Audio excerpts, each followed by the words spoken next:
ازيكم يا جدعان؟ عاملين ايه؟ يا رب تكونوا بخير. النهارده فيديو جديد، فيديو شرح مهمة جديدة. وشرح المهمة ديت في ناس كتير طلبتها مني، والشرح بسيط ومهمة سهلة جدا جدا. تعالوا نشوف المهمة اللي هننجزها النهارده مع بعض، وهي شريحة التشوب شوب. زي ما انتوا شايفين هتتاخد من خلالها 170 نقطة بكل سهولة. مهمة سهلة جدا جدا يا جدعان، ما فيهاش اي صعوبة. هنخش دلوقتي نشرحها مع بعض، بس ما تنسوش اللايك والاشتراك وتفعيل زر الجرس. ويلا بينا يا جدعان نشرح المهمة. اهم حاجة تخش بيت الرؤية يكون مصنف، وتنزل على حرف الخريطة او اول مكان هيقفل فيه الزون. زي ما شفنا كده، اول ما فتح بتاعة القفز نزلت على طول.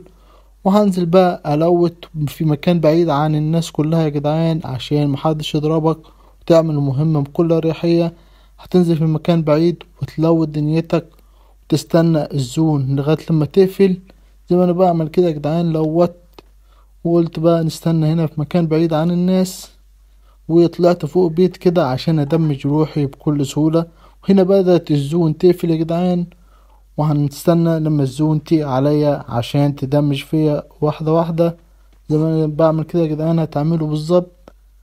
تستنى شوية كده وبعدين تنط من فوق البيت عشان تدمج نفسك بسرعة. زي ما انا بعمل كده، تقعد مع نفسك، مفيش حد هيتوقع ان انت هنا.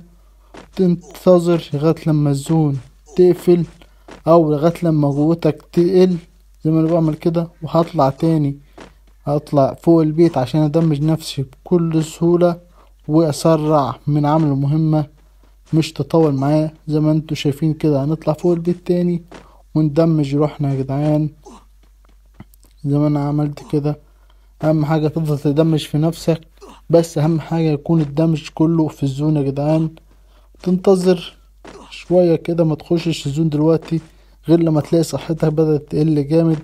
احنا عاوزين نخش الزون وصحتنا اقل من العشرة يا جدعان. زي ما هنشوف مع بعض دلوقتي، انا فضلت الوت وبراحتي بعيد عن الناس، ومحدش هيتوقع ان انا في المكان ده. وهعمل مهمتي بكل سهولة من غير اي صعوبة. هنا بدأت قوتي تقل جامد، وصلنا ل45. كل ما القوة تقل بقرب من الزون عشان مموتش واعمل مهمة. زي ما انتوا شايفين كده، الصحة بدأت اقل من 20. هفضل بقى استنى لغاية لما توصل ل10 واخش الزون وهنشوف. زي ما انت شايف كده، اتعملت المهمة بكل سهولة يا جدعان. وبس كده، الحل بسيط والشرح بسيط. يا رب يكون عجبكم. لو عاوزين شرح مهمات تاني اكتبولي في التعليقات. وبس كده، سلام.